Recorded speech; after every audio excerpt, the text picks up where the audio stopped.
교인입니까? 크리스찬입니까?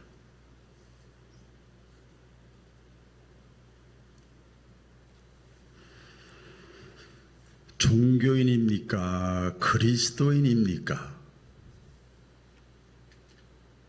사실 그 무거운 질문 아니거든요. 너무나 수학 산수로 얘기를 하면 더하기 빼기 곱하기 나누기로 하면 더하기 질문이거든요. 그런데 이것이 무겁게 느껴진다고 하는 것은 내가 아직 빼기 곱하기 나누기로 못 간 거예요, 신앙이. 내가 교인인가 크리스찬인가, 내가 종교인인가 그리스도인인가. 교인은요, 교회에 다니는 사람이 교인이에요. 그렇죠? 더 구체적으로 말씀드리면 교족부가 있거든요. 교인은 교회의 교족부에 등록된 사람이 교인입니다. 그런데 크리스찬, 그리스도인은 그건 뭐 행정적인 것은 당연한 거고, 예수님을 나의 구원자로 믿고 그분처럼 그분의 뜻을 따라서 내가 살아가려고 애쓰는 사람이 그리스도인이고 크리스찬입니다. 어떻습니까, 여러분은?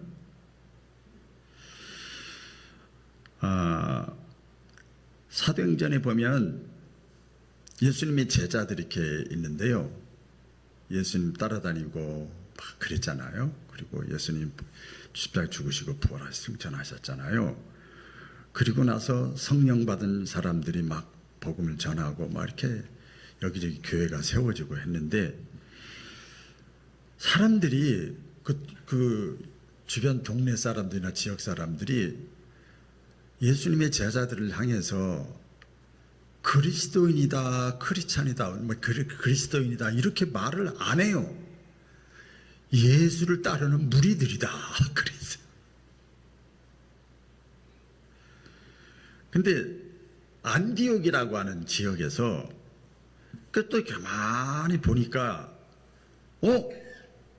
야, 저 사람들, 그래서 이렇게 표현을 했어요. 비로소 처음으로, 그렇게 오랫동안 예수님을 따라다니고 그랬는데 비로소 처음으로 따라해 볼까요? 처음으로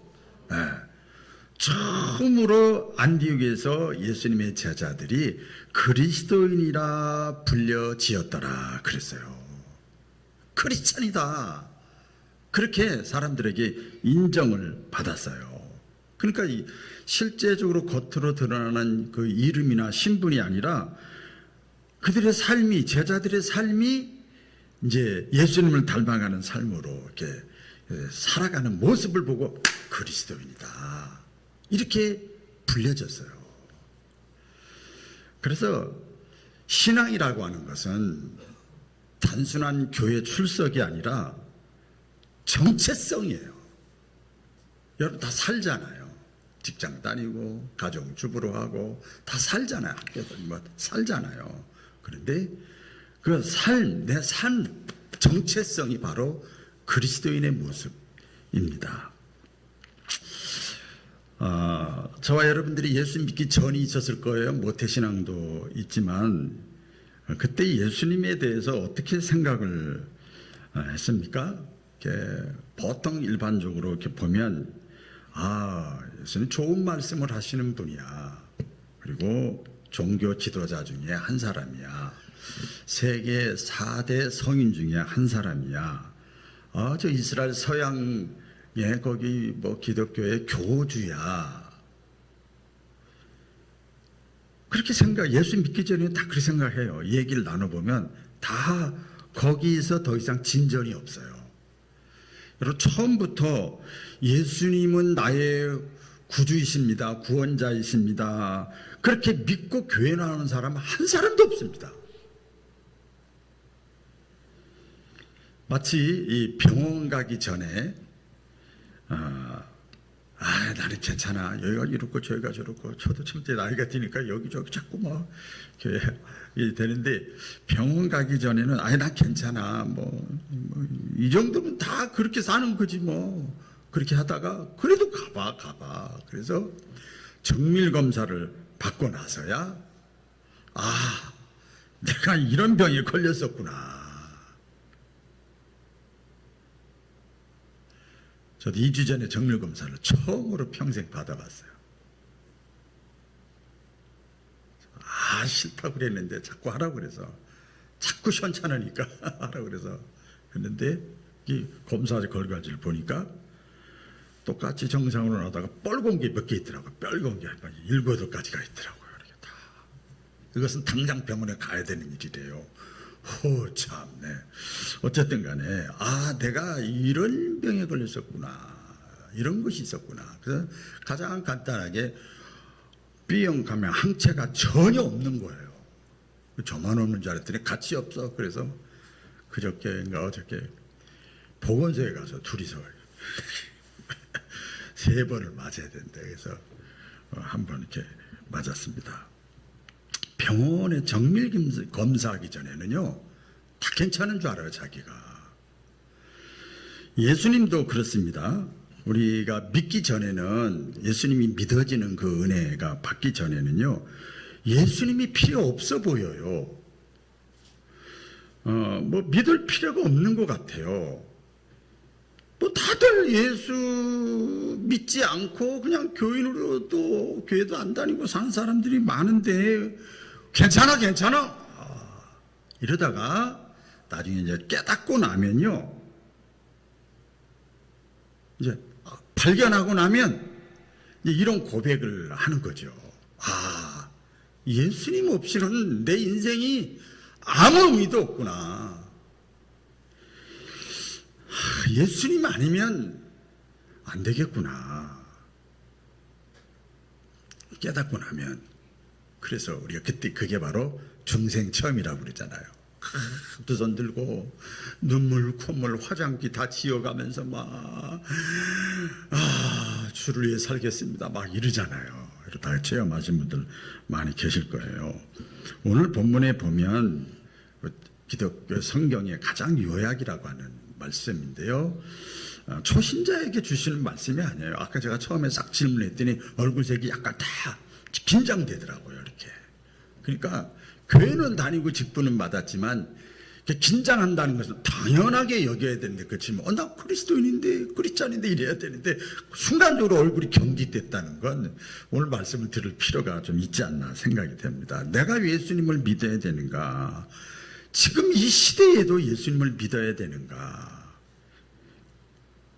그 의문에 대해서 오늘 예수님에 대해서 오늘 좀 말씀을 나누도록 하겠습니다. 예수님이 누군가, 어떤 분이신가? 예수님은 하나님의 아들이십니다. 하나님의 아들, 따라해보세요. 하나님의 아들. 이것을 하나님의 아들을 신성이라 그래요. 예수님은 신이다. 신성을 가지고 계신 분이다. 그래서 이게 예수님에 대해서 기록한 것이 마태, 마가, 누가, 요한복음인데, 예수님은 하나님의 아들이시다 기록한 것이 요한복음에 기록되어 있습니다. 그래서 예수님이 신이기 때문에 내 인생을 전부 맡길 수 있는 분이다 말이에요. 여러분, 노후에 가장 불안한 게 뭡니까? 젊은 사람들은 참고로 들어요. 그냥 노후에 가장 불안한 게 뭐냐? 내 몸, 내 삶을 내가 스스로 책임질 수 있을까? 그래서 병들면 이제 책임 못 지잖아요. 스스로. 그러면 누구를, 가족들, 사랑하는 가족들한테 민폐를 끼치게 되잖아요. 여러분 기억을 하셔야 됩니다. 어떤 사람도요, 자기 인생, 자기 건강, 자기의 미래를 완전히 책임질 수가 없어요. 그런데 하나님은 어떤 분이시냐? 하나님은 자기 아들을 내어주실 만큼 저와 여러분의 삶을 책임지시는 분이에요. 믿으시면 아멘. 하나밖에 없는 독생자 아들을 내어주실 만큼 우리를 사랑해서 우리의 삶을 그만큼 책임지실 분이다. 만약에 예수님이 단순한 사람이었다고 하면 우리 인생을 맡길 수가 없습니다. 그렇죠? 아무리 위대하면 뭐예요?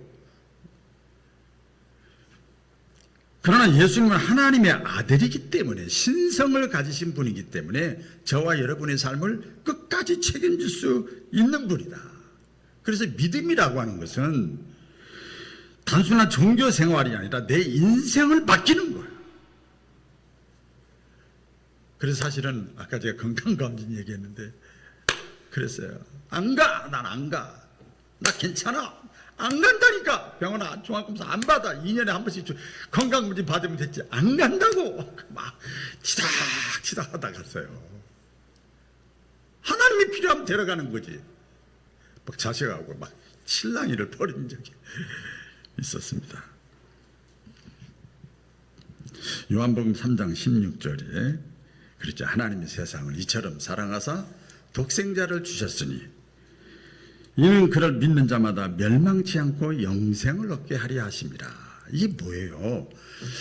예수님이 누군가? 예수님은 훌륭한 성인이 아니라 도덕선생, 윤리선생, 철학자가 아니라 하나님 자신이라는 거예요. 그래서 요한복음에 보면, 요한복음은 아까 예수님 신성이 나와 있잖아요. 말씀이 하나님인데 그 말씀이 육신이 되어 오신 분이 예수님이시다 그랬어요. 그러니까 예수님은 곧 하나님이시라 그래요. 그래서 예수님이 자기 선언을 7가지를 했어요. 요한복음에 보면 이렇게 나는 누구다, 나는 누구다 이렇게 선언을 했습니다. 나는 생명의 떡이다, 나는 세상의 빛이다, 나는 양의 문이다, 나는 선한 목자다, 나는 부활이요 생명이다, 나는 길이요 진리요 생명이다, 나는 참 포도나무다.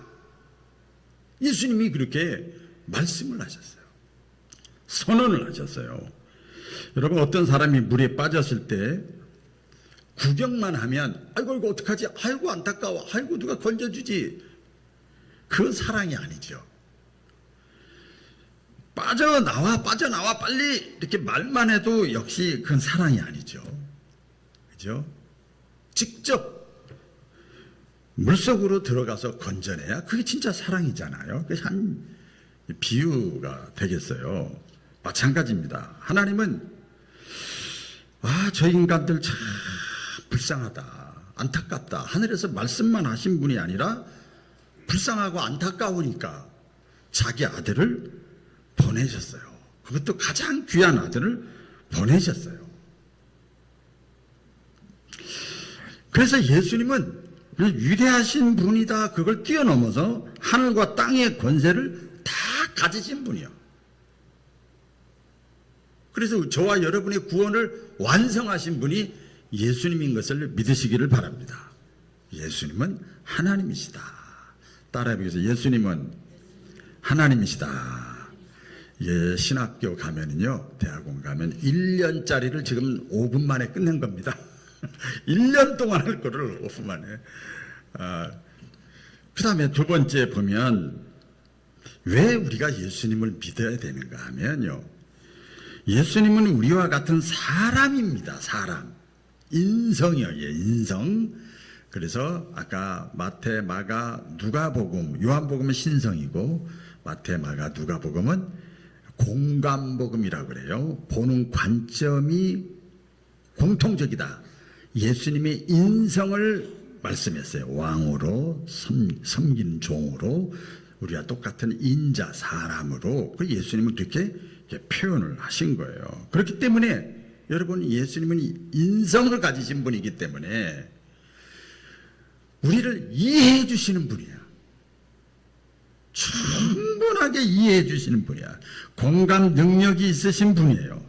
그냥 예수님은 하늘에서 우리들을 내려다보시면서 야, 너 목사가 돼가지고 어떻게 신앙이 그 정도밖에 안 되냐, 그렇게 말씀하지 않아요. 그렇게 말씀하지 않아. 그냥 그렇게 그냥 막 지적하고 그러는 게 아니에요. 충분히 공감을 하시는 거예요. 이해해 주시는 분이에요. 여러분, 우리가 아픈 사람이 있을 때, 여러분 가정이나 또 지인들 중에 또 성도들 가운데 아픈 사람에게 가서 말할 때 마음 강하게 먹어. 흔들리지 마라. 뭐 그것도 뭐 좋은 얘기예요. 그러면 그게요 그렇게 와닿지가 않아. 근데 저도 병원 신방이나 아프면 제일 먼저 가잖아요. 가면 이 공감이 제일 중요하더라고요. 그래서 어떤 권사님이 그러시더라고요. 제가 가만히 이제 기도만 하고 듣고만 있는데, 권사님, 나도 그거 아파봐서 알아. 아는데 얼마나 아파. 그럼 물리치료 가는데도 그 해요. 억지로 그냥 죽었다 깨났다 하셔요. 그랬더니 근데 공감이 안 되는가 봐. 가만히 그 누가 모르나 그런데 그것을 같이 경험하신 분이 나도 힘들어서 죽는 줄 알았어. 이 얘기를 하니까 그냥 공감을 이렇게 하는 걸 제가 봤습니다. 예수님은 인간으로 오셔서 인성을 갖고 이 땅에 오셔서 우리 성경에 보면 그 아까 공감복음에 자세하게 나와요. 배고픔을 하셨고 밤새 기도하셨고 그 기도하다가 인간의 몸으로 오셨기 때문에 피곤해서 지쳤어. 그리고 사람들에게 오해받고 배신당하고 버림받고 더 나아가서 예수님이 인간성을 갖고 오셨기 때문에 이 십자가를 앞에 놓고 십자가 죽음을 앞에 놓고 산에 올라가서 기도한다는 것이 기껏 자기 살려달래. 될 수 있으면 이 잔을 내게서 멀리 해달래. 얼마나 인간적입니까? 예수님이 그렇게 기도를 하셨어요. 그렇기 때문에 우리가 겪는 모든 불안, 고통을 다 이해하시는 분이에요. 내가 네 형편 다 알아. 내가 네 마음 다 알아.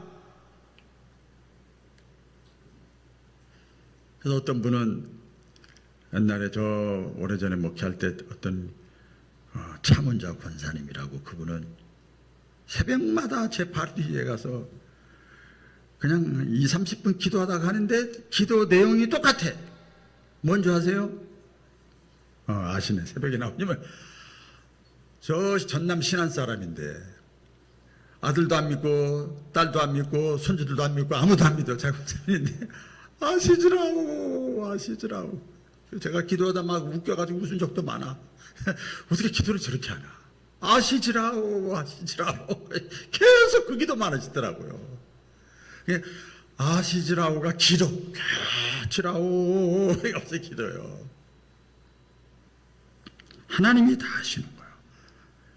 불안하고 염려되고 근심되고 그런 인생 가운데 우리 예수님은 그 우리의 모든 형편과 상황을 다 겪으셨기 때문에 여러분 3년 동안 같이 동고동락했던 제자들과 베드로가 배신했어요.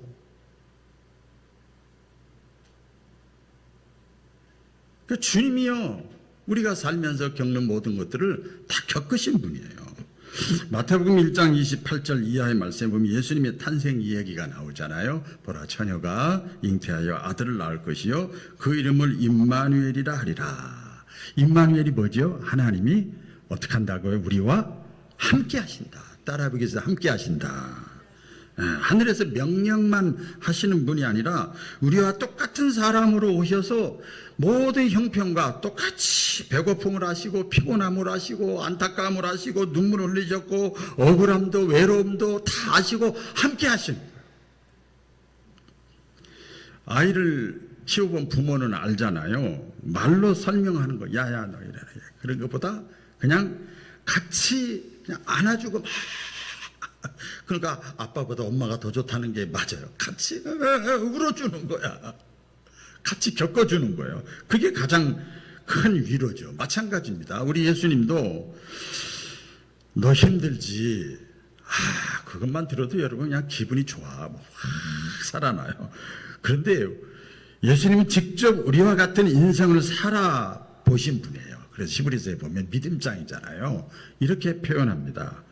예수님은 우리의 연약함, 그러니까 어려운 처지와 형편을 모르시는 분이 아니라 동정하시는 분, 충분히 동정하시는 분이에요. 동정이 뭐예요? 충분히 이해한다는 거예요. 충분히 네가 정신적, 물질적, 뭐 질병적으로 어려운 처지와 형편을 내가 다 충분히 공감한다.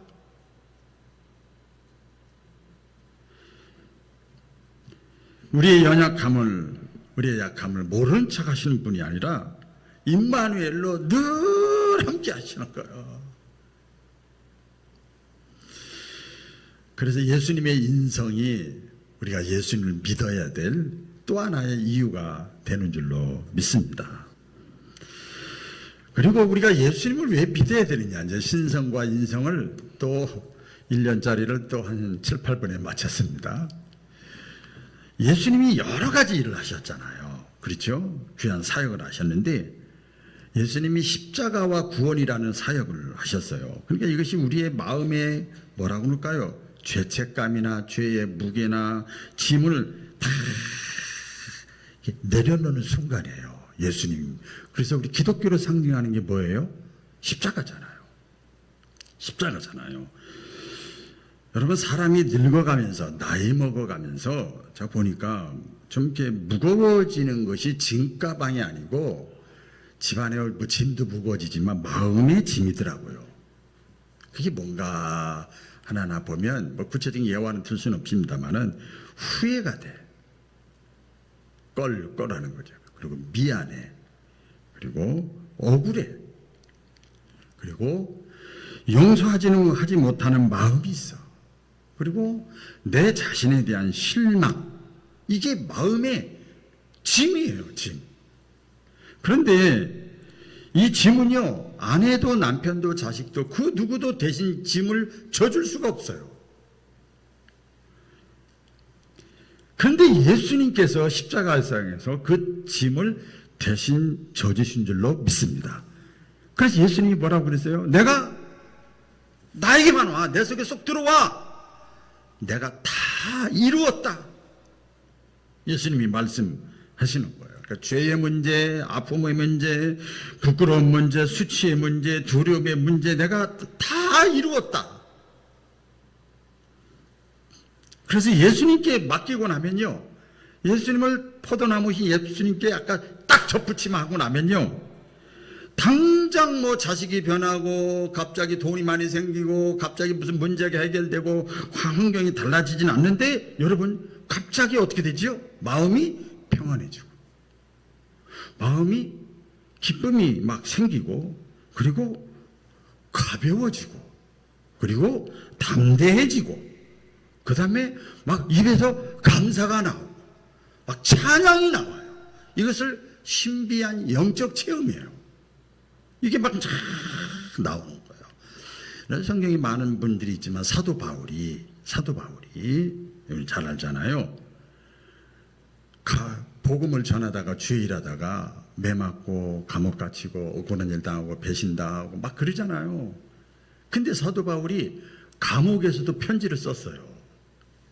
그래서 에베소서, 빌립보서, 골로면서, 빌레몬서 이렇게 다 네 행 썼는데 거기서 그 감옥에서 자기가 얼마나 힘들어요. 그런데 거기서 편지를 썼는데 핵심은 그거예요. 기뻐해라.